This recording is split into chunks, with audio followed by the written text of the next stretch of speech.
ಹಾರ್ದಿಕ ಶುಭಾಶಯಗಳು. ಇವತ್ತು ನಮ್ಮ ಸರ್ಕಾರಿ ಉರ್ದು ಹಿರಿಯ ಪ್ರಾಥಮಿಕ ಶಾಲೆ ಬಳ್ಳಿಗಿರಿ ವಿದ್ಯಾರ್ಥಿಗಳಿಂದ ಒಂದು ಸಣ್ಣ ನಾಟಕವನ್ನು ಮಾಡಲಿಕ್ಕೆ ಹೋಗುತ್ತಿದ್ದೇವೆ. ಈ ನಾಟಕದ ಹೆಸರು ನನ್ನ ತಂದೆ.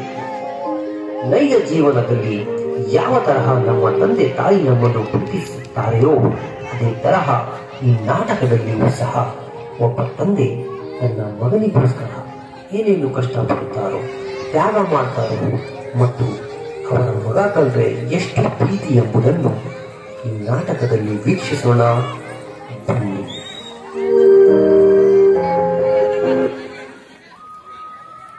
ಕೆಲ ಜನರಿಗೆ ಹಣ, ಅಂತಸ್ತು, ಒಡವೆಗಳು ಆಸ್ತಿಯಾದರೆ ನಮ್ಮಂತಹ ಬಡವರಿಗೆ ನಮ್ಮ ಮಕ್ಕಳೇ ಆಸ್ತಿ. ಇವರೇ ನಮ್ಮ ಜೀವ, ಇವರೇ ನಮ್ಮ ಸರ್ವಸ್ವ.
ಕಂದ, ಅಲ್ಲೋಡು, ಈ ಭವಿಷ್ಯವನ್ನು ಸುಂದರಗೊಳಿಸುವ, ಅದಕ್ಕೆ ಅರ್ಥ ಕೊಡುವ ಜಾಗ ಪಾಠಶಾಲೆ. ಮುಸ್ಕಾನ ಸರಕೇಜಿ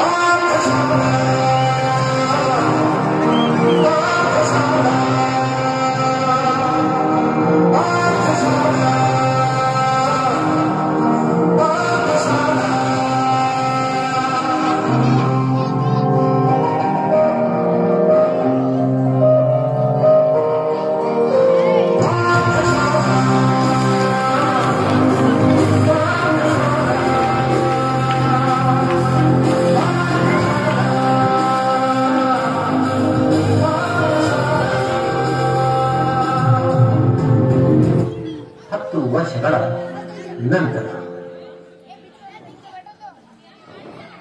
ರಮೇಶ್ ಅಣ್ಣ, ನನ್ ಮಗ SSLC ಪಾಸ್ ಆಗಿದ್ದಾನೆ, ತಗೋ ಸ್ವೀಟ್ ತಿನ್ನು. ಹೌದೇನಪ್ಪ, ಕೊಡು ಕೊಡು, ನಂಗೂ ಕೊಡು, ಸ್ವೀಟ್ ಕೊಡು. ಸೋಮಣ್ಣ, ನಿನ್ಗೊಂದ್ ಮಾತು ಹೇಳ್ತೀನಿ ಕೇಳು. ಈಗ ನಿನ್ ಮಗ ಕಾಲೇಜ್ ಹೋಗ್ಬೇಕು, ಅವನ್ ಜೀವನ ನಿನ್ ತರ ಆಗ್ಬಾರ್ದಂದ್ರೆ ಅವನ್ಗೆ ಒಳ್ಳೆ ಕಾಲೇಜಲ್ಲಿ ಸೇರ್ಸು, ಆಯ್ತಾ? ನೋಡು, ಯೋಚನೆ ಮಾಡು. ಹೌದಲ್ಲ, ರಮೇಶ್ ಅಣ್ಣ ಹೇಳೋದು ಸರಿ ಇದೆ.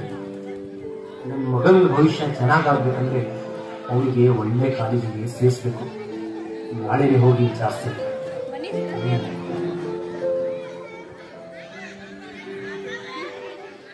ನಮಸ್ತೆ ರೀ ಸರ್. ಹಾ ನಮಸ್ತೆ, ಏನಾಗ್ಬೇಕು ಹೇಳಿ? ಇವನು ನನ್ನ ಮಗ ರೀ ಸರ್. ಇವನಿಗೆ ನಿಮ್ ಕಾಲೇಜಲ್ಲಿ ಅಡ್ಮಿಷನ್ ಬೇಕಾಗಿತ್ತು ಸರ್. ಹೌದಾ? ಅವ್ನ್ ಮಾಸ್ಕರ್ ಕೊಡಿ. ಏನ್ರಿ, ಇವನ್ ಜಸ್ಟ್ ಪಾಸ್ ಆಗಿದ್ದಾನೆ. ನಿಮ್ಗೆ ಗೊತ್ತಾ, ಇದು ಇಂಟರ್ನ್ಯಾಷನಲ್ ಕಾಲೇಜು, ಇವ್ರಿಗೆಲ್ಲ ಇಲ್ಲಿ ಅಡ್ಮಿಷನ್ ಸಿಗೋದು ಬಹಳ ಕಷ್ಟ ಇದೆ ಸರ್. ಹಂಗೆ ಹೇಳ್ಬೇಡಿ ಸರ್, ದಯವಿಟ್ಟು ಇವನಿಗೆ ಅಡ್ಮಿಷನ್ ಮಾಡ್ಕೊಡಿ ಸರ್. ಇಲ್ಲಿ ಅಡ್ಮಿಷನ್ ಸಿಕ್ಕಿದ್ರೆ ಅವ್ನು ಒಳ್ಳೆ ಪರ್ಸೆಂಟೇಜ್ ಮಾಡ್ತಾನೆ ಸರ್. ದಯವಿಟ್ಟು ಅಡ್ಮಿಷನ್ ಮಾಡ್ಕೊಡಿ ಸರ್. ನೀ 2 ನಿಮಿಷ ಹೊರಗೋಗಪ್ಪ. ನೋಡಿ ಸೋಮಣ್ಣ, ನೀವಿಷ್ಟು ಬೇಡ್ತಿದ್ದೀರಂತ ನಾನು ಅವನಿಗೆ ಅಡ್ಮಿಷನ್ ಕೊಡ್ತೀನಿ. ಆದ್ರೆ ಫೀಸ್ ಬಹಳ ಆಗ್ತೈತ್ರಿ, ನಿಮ್ ಕೈಯಿಂದ ಕಟ್ಟಕ್ಕಾಗಲ್ಲ.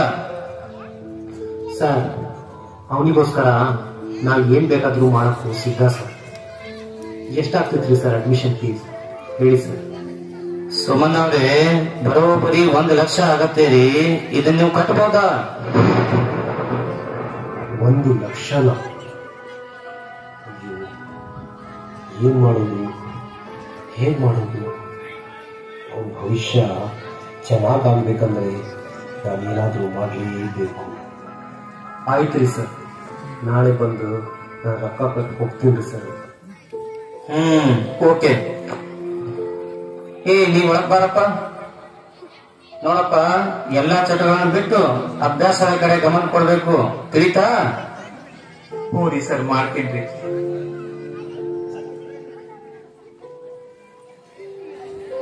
ಗೌಡ್ರೆ, ನನ್ನ ಮಗನಿಗೆ ಕಾಲೇಜಿಗೆ ಅಡ್ಮಿಷನ್ಗೆ ರೊಕ್ಕ ಬೇಕು ಗೌಡ್ರೆ. ದಯವಿಟ್ಟು ಈ ಮನೆ ಪತ್ರ ತಗೊಂಡು ನನಗೆ 1 ಲಕ್ಷ ರೊಕ್ಕ ಕೊಡ್ರಿ ಗೌಡ್ರೆ. ಯಾಕಂದ್ರೆ ನನ್ನ ಜೀವನದಲ್ಲಿ ಅವನಿಗಿಂತ ದೊಡ್ಡದು ಏನಿಲ್ಲ ಗೌಡ್ರೆ. ಅಲ್ಲ ಸೋಮಣ್ಣ, ನಿನ್ಗಂತ ಇರೋದು ಒಂದು ಮನೆ, ಅದು ಅಡಗಕ್ಕೆ ಹೇಗೆ? ನನ್ನ ಮಗನಿಗೋಸ್ಕರ ನಾನು ಏನ್ ಬೇಕಾದ್ರೂ ಮಾಡ್ತೀನಿ ಗೌಡ್ರೆ. ಅವನ ಭವಿಷ್ಯಕ್ಕಿಂತ ಮುಖ್ಯ ಬೇರೆ ಏನಿಲ್ಲ ಗೌಡ್ರೆ. ಆಯ್ತು ಸೋಮಣ್ಣ, ಕೊಡ್ತೀನಿ, ತಗೋ ಈ 1 ಲಕ್ಷ ರೂಪಾಯಿ. ತುಂಬಾ ಧನ್ಯವಾದಗಳು ಗೌಡ್ರೆ. ನನ್ನ ಮಗನಿಗೆ ಈ ರೊಕ್ಕ ಎಲ್ಲಿಂದ ತಂದೀನಿ ಅಂತ ಗೊತ್ತಾದ್ರೆ ಮನಸ್ಸಿಗೆ ಹಚ್ಕೋತಾನೆ. ನಾನು ಅವನಿಗೆ ಈ ವಿಚಾರ ಹೇಳಬಾರ್ದು. ಅಪ್ಪ, ಏನಾಯ್ತಂದ್ರೆ ಅಡ್ಮಿಷನ್ದು? ಇನ್ನು ಯಾವಾಗ ನಾನು ಕಾಲೇಜ್ ಹೋಗೋದು? ಇಲ್ಲಪ್ಪ, ನಾಳೆನೆ ನಿನಗೆ ಕಾಲೇಜ್ ಕಳಿಸ್ತೀನಿ. ನಾನು ಎಲ್ಲ ಸಿದ್ಧತೆ ಮಾಡ್ಕೊಂಡಿದ್ದೀನಿ. ಏನ್ ಮಾಡ್ಕೊಂಡಿಯೋ ಏನು, ಆ ದೇವರಿಗೆ ಗೊತ್ತು. ಬಾ ಮಗನೇ, ನೀನ್ ಕಾಲೇಜಿಗೆ ಹೋಗೋಣ ಬಾ.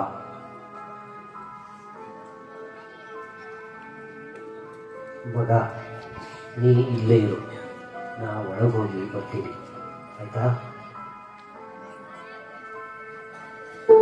ಸರ್, ತಗೊಳ್ಳಿ, ಇದು ಅವನ ಅಡ್ಮಿಷನ್ ಫೀಸು. ಓಕೆ, ಅವನಿಗೆ ಕ್ಲಾಸಿಗೆ ಕಳಿಸಿ. ಮಗನೇ, ನೀ ಕಾಲೇಜಲ್ಲಿ ಚೆನ್ನಾಗಿ ಅಭ್ಯಾಸ ಮಾಡಪ್ಪ. ನೀ ಬೇರೆ ಏನು ಚಿಂತೆ ಮಾಡ್ಬೇಕಪ್ಪ, ನಾ ಇದ್ದೀನಿ. ಆಯ್ತಪ್ಪ, ಹೋಗ್ತೀನಿ, ನೀ ತಲೆ ತಿನ್ಬೇಡ.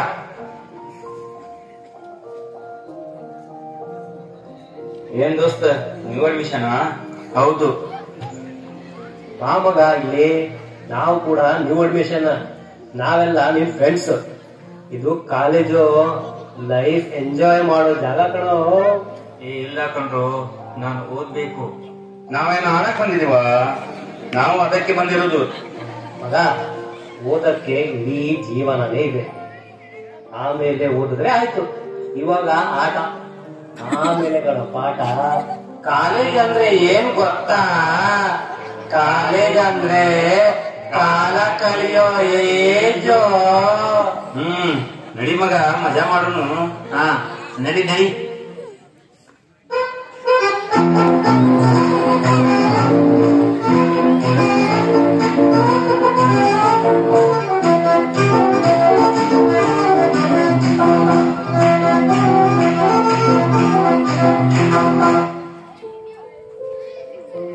ಅಪ್ಪ, ಬರೀ ಕಾಲೇಜಿಗೆ ಸೇರಿಸಿದ್ರೆ ಆಯ್ತಾ? ನನ್ನ ಹತ್ರ ಬಟ್ಟೆನೂ ಇಲ್ಲ, ಏನೂ ಇಲ್ಲ. ನನ್ನ ಫ್ರೆಂಡ್ಸ್ ಎಲ್ಲ ಒಳ್ಳೆ ಬಟ್ಟೆ ಹಾಕೊಂಡ್ ಬರ್ತಾರೆ. ನನ್ ಬರೀ ಇದೇ ಹಳೇದು. ಏಕಂದ, ನಿನಗೆ ಬಟ್ಟೆ ತಾನೇ ಬೇಕು, ನಾನು ಕೊಡ್ತೀನಿ. ನೀನೇನು ಚಿಂತೆ ಮಾಡಬೇಡ. ನೀನು ಓದೋದ್ ಕಡೆ ಗಮನ ಕೊಡು, ಆಯ್ತಾ? ಹಾ, ಓದ್ತೀನಿ. ನೀ ಹೊಸ ಬಟ್ಟೆ ಕೊಡ್ಸು.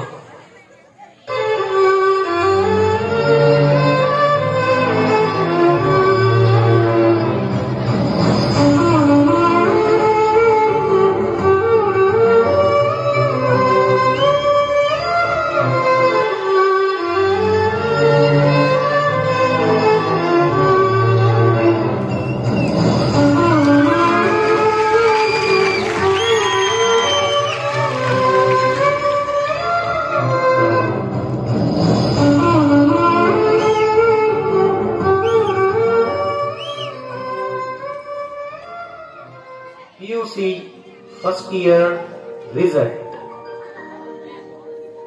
ಮಗ ಏನಾಯ್ತು ರಿಸಲ್ಟ್? ಇಲ್ಲ ದೋಸ್ತು, ಬರೀ 35% ಆಯ್ತು. ಏನ್ ಮಾಡೋದು? ಚಿಂತೆ ಯಾಕೆ ಮಾಡ್ತೀಯ ದೋಸ್ತ? ನಾವ್ ಇದೀವಲ್ಲ, ಟೆನ್ಷನ್ ತಗೋಬೇಡ. ನೋಡಿಲ್ಲಿ, 3ಗೆ 8 ಮಾಡಿದ್ರೆ ಮುಗೀತು, 85 ಆಗ್ತೈತಿ. ಏನಂತಿ?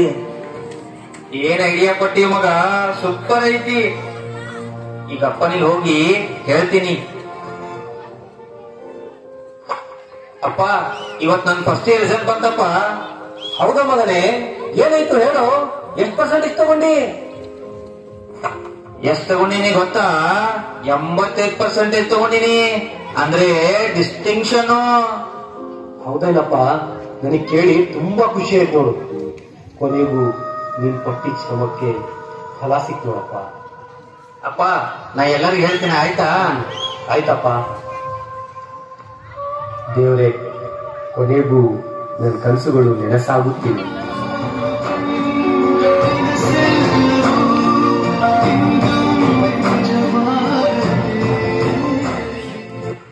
ಏ ಮಗ, ಎಲ್ಲಿದ್ದೀಯೋ? ನಿನ್ಗೆ ಫೋನ್ ಮಾಡ್ಬೇಕಂದ್ರೆ ನಿನ್ನ ಹತ್ರ ಮೊಬೈಲ್ ಬೇರೆ ಇಲ್ಲ. ಅಪ್ಪನಿಗೆ ಹೇಳಿ ಮೊಬೈಲ್ ತಗೋ. ಅಪ್ಪನಿಗೆ ಏನ್ ಹೇಳ್ತಬಹುದು? ಏ ದೋಸ್ತ, ಏನಾದ್ರೂ ಐಡಿಯಾ ಮಾಡು. ಏನಾದ್ರೂ ಐಡಿಯಾ ಮಾಡ್ತೀನಿ. ಅಪ್ಪ ಪುಸ್ತಕ ಏನೋ ಕೊಡ್ಸ್ಬಿಟ್ಟೆ, ನನ್ ಪಾಠ ಪ್ರಾಜೆಕ್ಟ್ ಎಲ್ಲ ಮೊಬೈಲ್ದಾಗ ಬಿಡ್ತಾರೆ. ನೀ ಕೊಡ್ಸಿಲ್ಲ ಅಂದ್ರೆ ನನ್ ರಿಸಲ್ಟ್ ಕಡಿಮೆ ಆಗ್ತದ ನೋಡು. ನಿನಗೆ ಮೊಬೈಲ್ ತಾನೇ ಬೇಕಲ್ಲ, ನಾ ಕೊಡ್ತೀನಿ. ನೀನ್ ಹೀಗೆ ಚೆನ್ನಾಗಿ ಓದ್, ಆಯ್ತಾ? ಓದ್ತೇನೆ.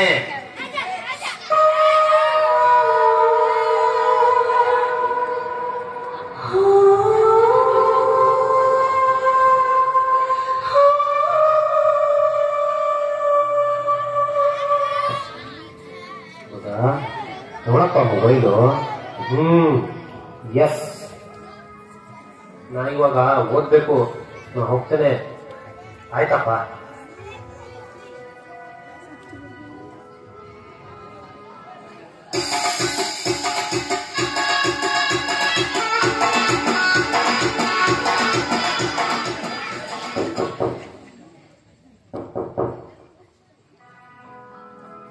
ಏನಪ್ಪ, ಏನಾಯ್ತು?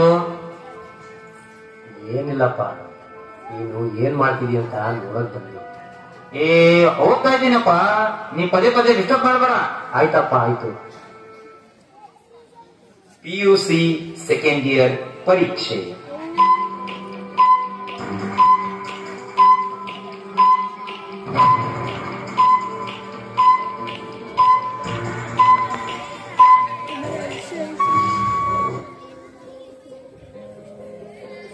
ಫಲಿತಾಂಶ ದಿನ.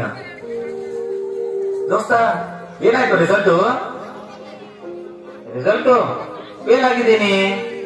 ಹೌದಾ? ಅಪ್ಪನಿಗೆ ಏನ್ ಹೇಳ್ತೀವೋ? ಏನ್ ಹೇಳೋದು, ಈ ಸಲ ಇಲ್ಲ ಅಂದ್ರೆ ಮುಂದಿನ ಸಲ ಪಾಸ್ ಆಗ್ತೇನೆ ಅಷ್ಟೇ. ಆಯ್ತಾಯ್ತು, ಏನ್ ಮಾಡ್ತೀಯ ನೋಡು. ಮಗನೇ, ಇವತ್ತು ನಿನ್ ರಿಸಲ್ಟ್ ಬಂದಿದೆ ಅಂತಲ್ಲಪ್ಪ, ನನಗ್ ಗೊತ್ತು ನೀನು ಡಿಸ್ಟಿಂಕ್ಷನ್ ಅಲ್ಲೇ ಪಾಸ್ ಆಗಿದೀಯ ಅಂತ. ಎಲ್ಲಿ ಬಾಯಿ ತೆಗಿ, ಸ್ವೀಟ್ ತಿನ್ನು. ಅಪ್ಪ ಯಾರು ಹೇಳ್ತೀನಿ ನಿನಗೆ ಪಾಸ್ ಆಗಿದ್ದೇನೆ ಅಂತ ಹೇಳಿ? ನಾನು ಫೇಲ್ ಆಗಿದ್ದೀನಿ. ನನಗ್ ಗೊತ್ತು ನೀನ್ ತಮಾಷೆ ಮಾಡ್ತಿದೀಯ ಅಂತ. ತಮಾಷೆ ಮಾಡ್ಬೇಡ, ಹೇಳು. ನಿನಗೆ ಒಂದ್ಸಲ ಹೇಳಿದ್ರೆ ಅರ್ಥ ಆಗಲ್ವಾ? ತಗೋ ನೋಡು, ನಾನು ಫೇಲ್ ಆಗಿದ್ದೀನಿ.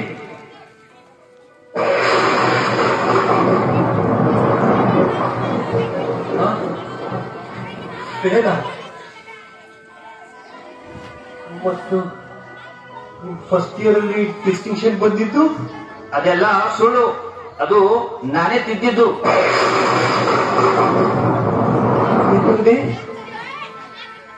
ಸುಳ್ಳ? ನೀ ಹೇಳಿದ್ದು ಮಾಡಿದ್ದು ಎಲ್ಲ ಸುಳ್ಳ?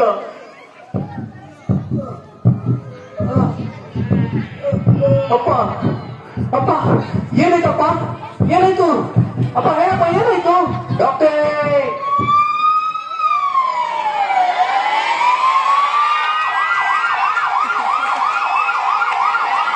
ಡಾಕ್ಟರ್, ಡಾಕ್ಟ್ರೆ ನಿಮ್ಮ ಅಪ್ಪನಿಗೆ ಏನಾಗಿದೆ ಡಾಕ್ಟ್ರೆ? ಹೇಳಿ ಡಾಕ್ಟ್ರೆ.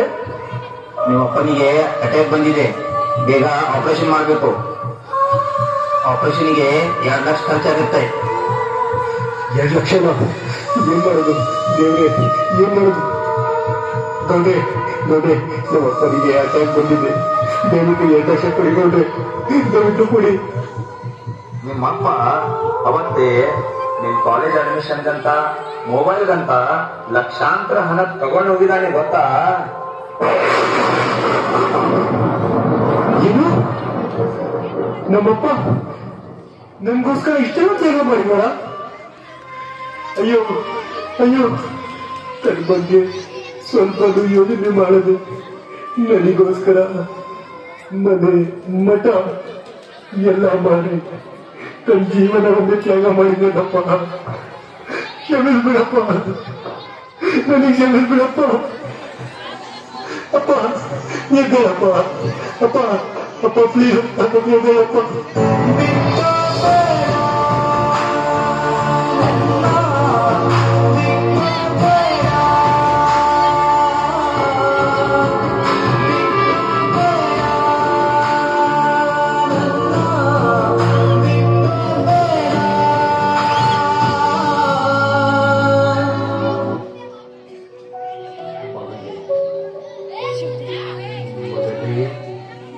ಅಪ್ಪ ಅಪ್ಪ ಅಪ್ಪ ಅಪ್ಪ ನಾ ಓದ್ತೇನಪ್ಪ, ಅಪ್ಪ ಅಪ್ಪ ನಾ ಓದ್ತೀನಿ, ನನಗೆ ಕ್ಷಮಿಸ್ಬಿಡಪ್ಪ, ನನಗೆ ಕ್ಷಮಿಸ್ಬಿಡು.